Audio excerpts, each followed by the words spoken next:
ஸ்ரீசக்கர வரதாச்சாரியம் சுத்தசத்வ குருத்தமம் ஸ்ரீநிதிம் ராகவம் வந்தே அபார கருணாகரம். கவசம் கனெக்ட் நேயர்களுக்கு நமஸ்காரம். பெரியாழ்வார் திருமொழி முதல் 10, 8ஆம் திருமொழி 6வது பாசுரத்தை அனுபவிக்க நாம் அப்படியே மானசீகமாக புறப்பட்டு ஆயர்பாடியை சென்று அடைந்து விட்டோம்.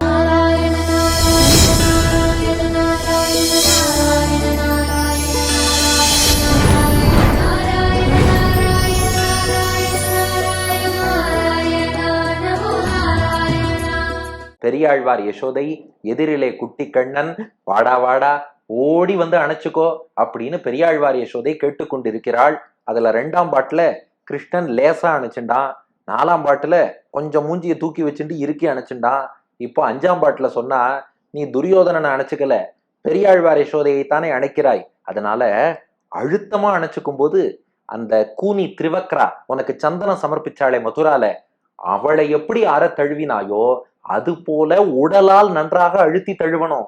அதே சமயம் மனசால நீ அர்ஜுனனை எப்படி கட்டாட்சித்தாயோ, பார்த்த சாரதியாக தேரோட்டும் போது தேரோட்டும் ஒவ்வொரு நிமிடமும் அர்ஜுன அழகா ஒரு பார்வை பார்த்து அர்ஜுனனுக்கு எவ்வளவு கட்டாட்சம் செய்தாய், அந்த அர்ஜுனனுக்கு செய்த கட்டாட்சத்தை அடியனுக்கும் பண்ணணும், பண்ணியபடி அணைக்கணும். கேட்பதுதான் 6வது பாசுரம். வாருங்கள் பாசுரத்தை அனுபவிப்போம். போர் ஒக்க பண்ணி இப்பூமி பொறை தீர்ப்பான், தேரொக்க ஊர்ந்தாய் செழுந்தார் விசையற்காய், காரொக்கும் மேனி கரும் பெரும் கண்ணனே ஆரத்தழுவாய் வந்து அச்சோ அச்சோ ஆயர்கள் போரேரே அச்சோ அச்சோ.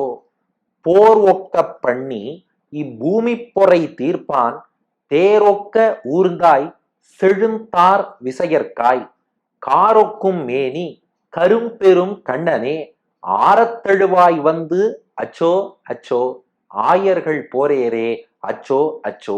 கிருஷ்ணா, அந்த பாண்டவர்களுக்கு ராஜ்யத்தை மீட்டு கொடுக்கணுங்கிறதுக்காக ஒரு பெரிய மகாபாரதம்ங்கிற யுத்தத்தையே நடத்தினாயேப்பா.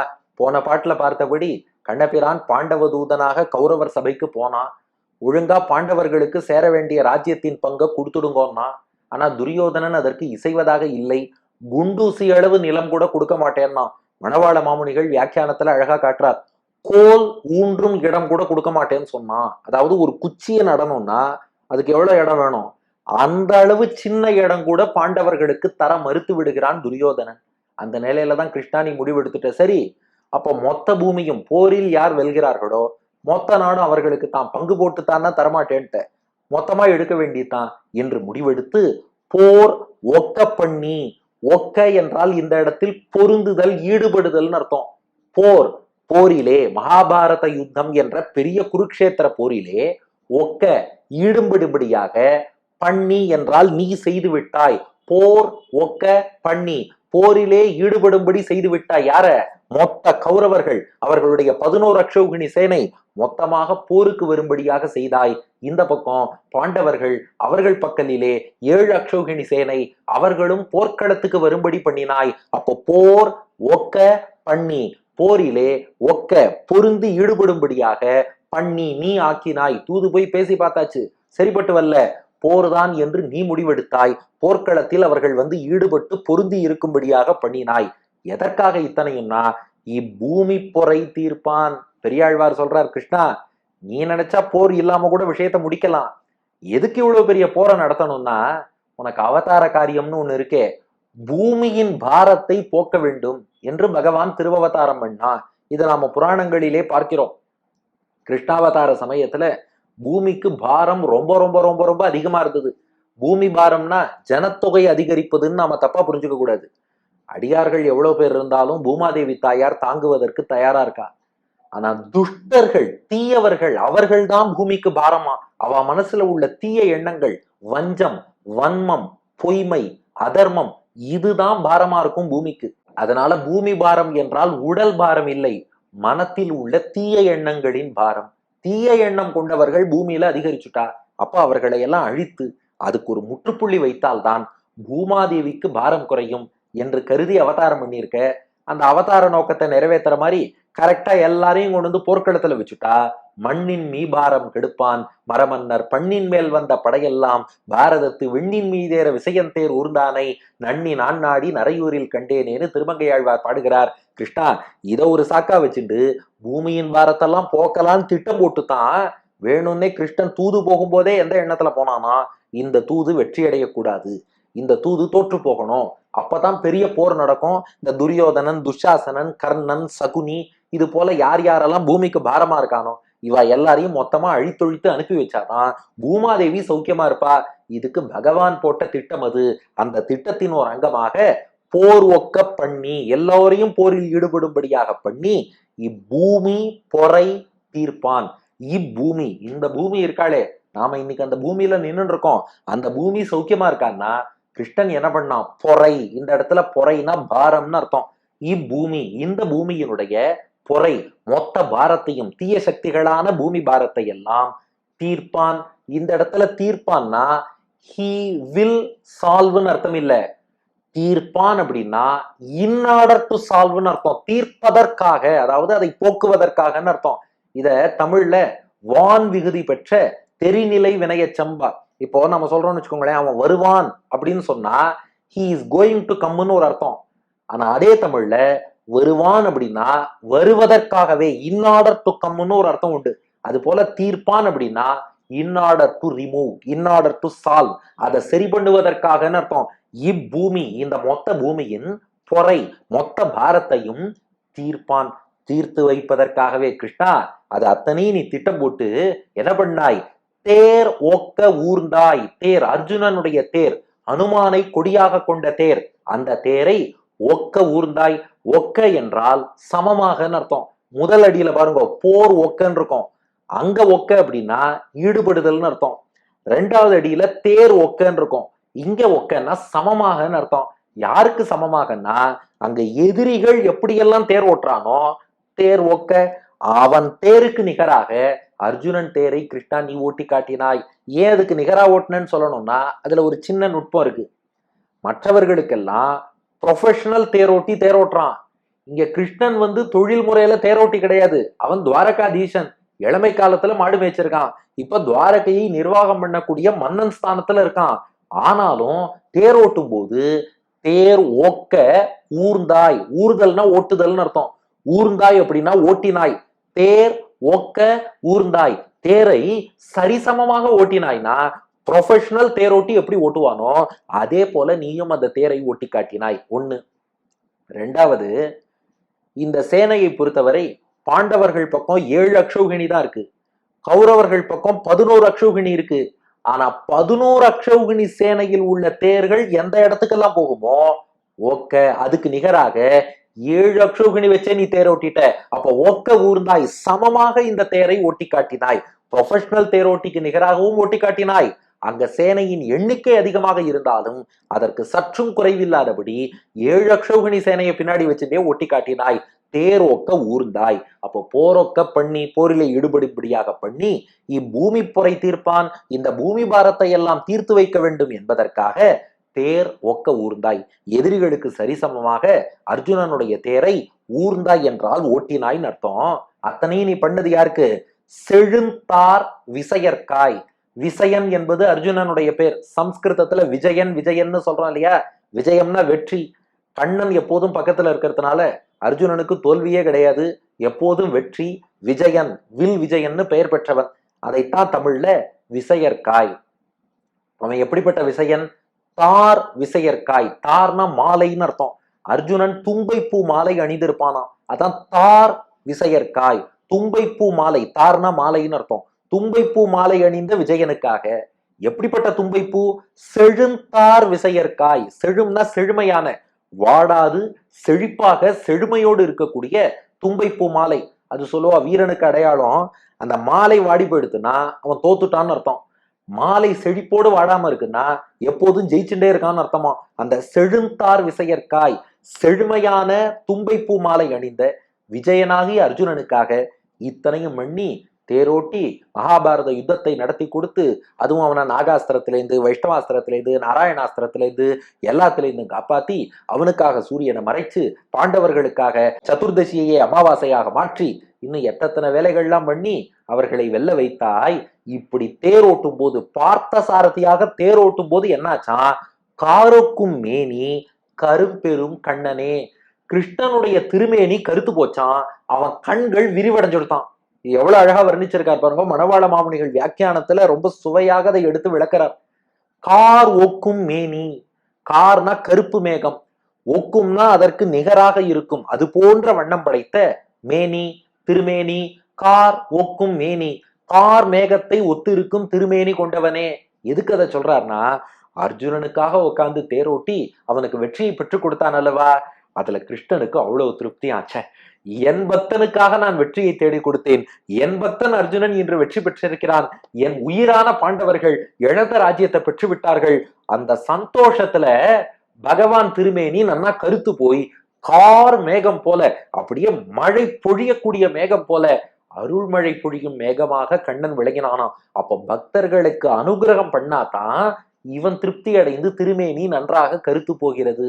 அவ்வாறே கரும் பெரும் கண்ணனே, கரும் கருமை நிறம் கொண்ட பெரும் கண்ணனே, பெரிய கண்களை கொண்டவனே. அது என்ன பெரிய கண் அப்படின்னா, மணவாள மாமுனிகள் வியாக்கியானம் பாருங்கோ, கரியவாகி புடை பறந்து இருக்கிற திருக்கண்களை உடையனாய் இருக்கிறவனை.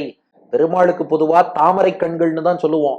இங்க கரியன் இருக்கேன்னா அதையும் எப்படி புரிஞ்சுக்கணும்னா, கார் மேகம் எப்படி மழை கொடுக்குமோ அது போல கண்கள்ல இருந்தும் அருள்மழையை சொரிவதற்காக லேசா ஒரு கருமை, ஒரு டார்க்னஸ் அந்த சிவந்த கண்கள்லயும் சேர்ந்திருக்கான். இன்னும் என் பக்தர்களுக்கு அனுகிரகம் பண்ணணும். விளக்கிறார் மாமுனிகள், இத்தால் பூபாரத்தை போக்குகையாலும், ஒரு பக்கம் பூமியின் பாரத்தை போக்கினோம், அதனால பூமாதேவி சௌக்கியமா இருக்கா, அந்த ஆனந்தம் கிருஷ்ணனுக்கு. ஆசிரித்தனான அர்ஜுனனை விஜயாக்குகையாலும் உண்டான, இன்னொரு பக்கம் விஜயன் அப்படின்னு பெயர் பெற்ற அர்ஜுனன், அவனுக்கு உண்மையாவே விஜயம்ங்கிற வெற்றி கிடைச்சுடுத்து. இதனால் உண்டான ஹர்ஷம் வடிவிலும் கண்ணிலும் தோற்றும்படி நின்ற நிலையை சொல்லுகிறது. இப்ப பூமிக்கும் அனுகிரகம் பண்ணியாச்சு, அர்ஜுனனுக்கும் அனுகிரகம் பண்ணியாச்சு. அந்த சந்தோஷம் எங்க வெளிப்பட்டுதான், அவன் திருமேனி கருத்து போனதன் மூலம் அப்பா பூமி தேவி பாரம் நீங்கி சந்தோஷமா இருக்கா, அந்த சந்தோஷத்தின் வெளிப்பாடு அந்த திருப்தி கிருஷ்ணனுக்கு. அதனால திருமேனி கருத்து போச்சான்.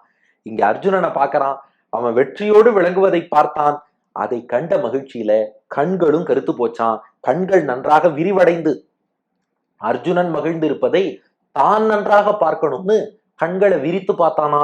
அதான் கரும் பெரும் கண்ணனே, கருமையான பெரிதாக இருக்கக்கூடிய கண்களை கொண்டவனை என்று அழைக்கிறாள் பெரியாழ்வார் யசோதை. அப்போ பாட்டின் முதல் 3 அடிகள்ல இந்த சரித்திரத்தை எடுத்து சொல்லிட்டா. போரோக்க பண்ணி, போரிலே ஈடுபடும்படியாக பண்ணினாய், இப்பூமி பொறை தீர்ப்பான். எதுக்காக போர்ல ஈடுபட வச்சேன்னா பூமி பாரத்தை போக்கணுங்கிறதுக்காக. அதில் நீ என்ன செய்தாய்னா, தேரோக்க ஊர்ந்தாய், தேரை எதிரிக்கு சரிசமமாக ஓட்டி காட்டினாய். யாருக்கு? செழுந்தார் விசையற்காய், செழிப்பான தும்பைப்பூ மாலை அணிந்த விஜயன் அர்ஜுனனுக்காக. அப்படி ஓட்டியதால் என்னாச்சுன்னா, காரோக்கும் மேனி, கார் மேகம் போல் உன் திருமேனி கருத்தது, பூமி பாரம் போக்கிட்டோன் மகிழ்ச்சி. கரும் பெரும் கண்ணனே, கருப்பான பெரிய கண் கொண்டவனே. இங்க கண்ணனேனா கண் கொண்டவனேன்னு அர்த்தம். கரும் கருமை மிக்க, பெரும் பெரிதான, கண்ணனே கண் கொண்டவனே, கரும் பெரும் கண்ணனே. அந்த கண்களை விரிச்சு அர்ஜுனனை பார்த்தாயே, அர்ஜுனன் வெற்றியை பார்க்க உன் கண்கள் விரிவடைந்தனவே. அப்படிப்பட்ட கிருஷ்ணா, அந்த அர்ஜுனனை எப்படி கண்ணை விரிச்சு பார்த்தாயோ, பூமி தேவியை பார்த்து எப்படி உன் திருமேனி கருத்ததோ, அதே ஆசையோடு ஆற தெழுவாய் வந்து நீ கட்டி அணைச்சுக்கணும். ஆறனா பரிபூர்ணமாக, ஆற நன்றாக தழுவாய், என்னை வந்து தழுவிக்கோ. வந்து அர்ஜுனன் மீது காட்டிய அதே அன்போடு வந்து அச்சோ அச்சோ அணைச்சுக்கோ அணைச்சுக்கோ, ஓடி வந்து என்னை அணைச்சுக்கோ கிருஷ்ணா.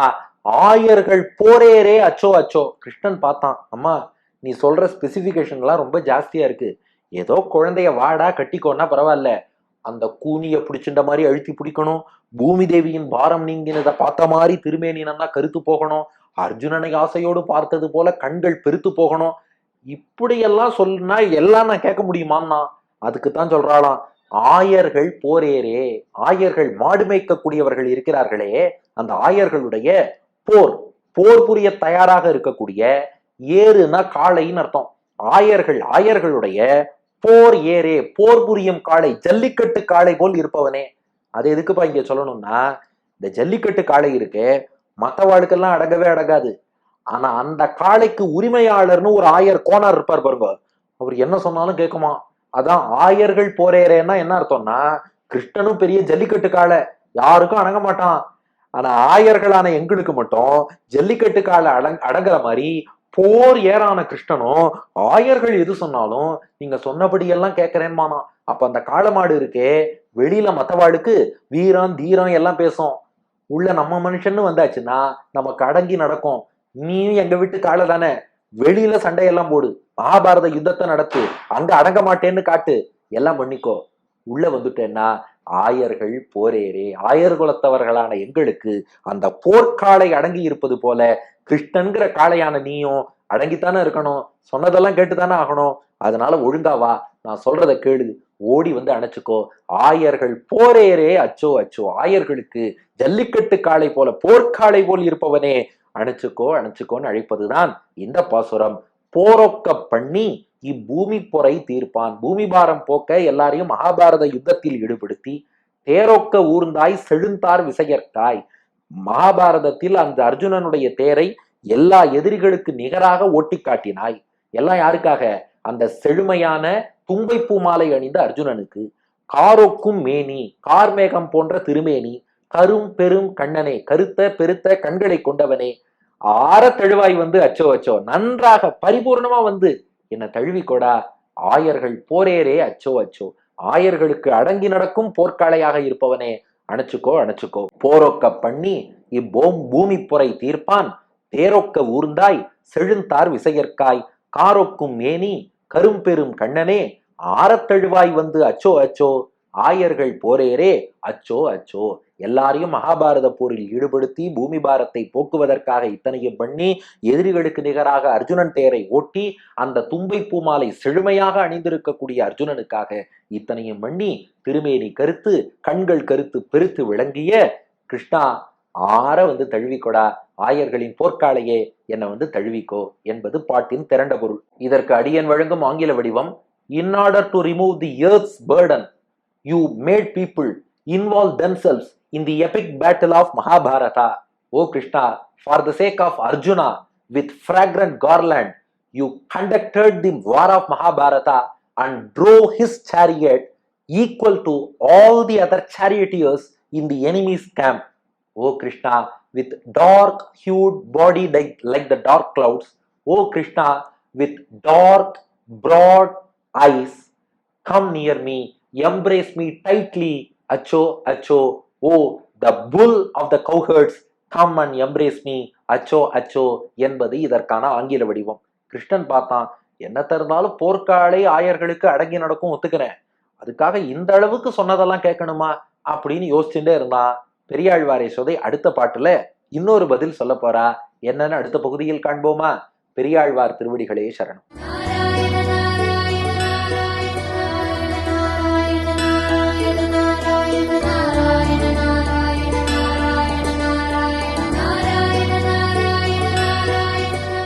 போரொக்க பண்ணியே பூமி பொறை தீர்ப்பான், தேரொக்க ஊனாய் செழுந்தார் விசையற்காய். போரொக்க பண்ணி இப்பூமி பொறை தீர்ப்பான், தேரொக்க ஊனாய் செழுந்தார் விசையற்காய். காருக்குமே நீ கரும்பெரும் கண்ணனே, ஆரத்தழுவா வந்து அச்சோ அச்சோ, ஆயர்கள் போரேரே, அச்சோ அச்சோ. காருக்குமே நீ கரும்பெரும் கண்ணனே, ஆரத்தழுவா வந்து அச்சோ அச்சோ, ஆயர்கள் போரேரே, அச்சோ அச்சோ.